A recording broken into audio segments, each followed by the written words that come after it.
The Senate is doing the right thing. We're moving this nomination forward.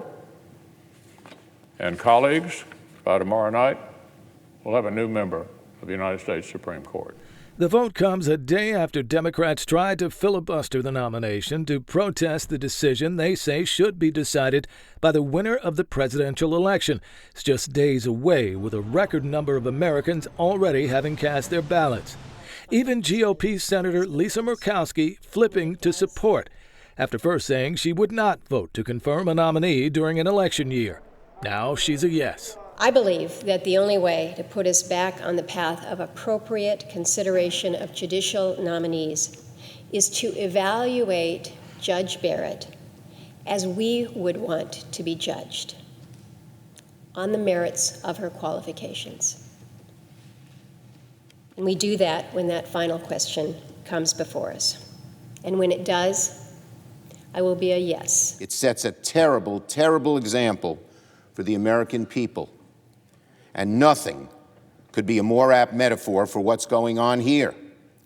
The Republican Party is willing to ignore the pandemic to rush this Supreme Court nomination forward.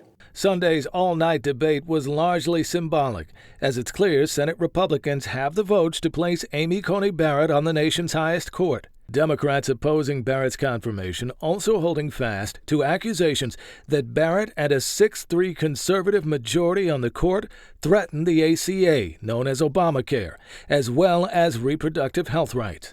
And even more immediate, the likely battle over contested election results that could ultimately be decided by the nation's high justices. Early Monday, Senate Democrats asked Vice President Mike Pence not to preside over the final confirmation vote in the chamber after several of his closest aides tested positive for the coronavirus. On Saturday, Mr. Pence indicated he wouldn't miss that vote for the world.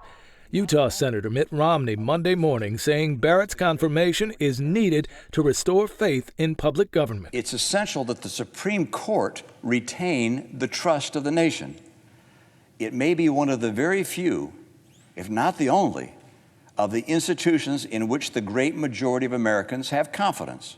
But Democrats today continued their characterization of Barrett as an activist judge and accusing Republicans of seeking to use the court to destroy what they failed to destroy through years of legislative assault. They want to legislate from the bench and achieve in the courts what they couldn't achieve in our elected bodies because they are losing in those elected bodies.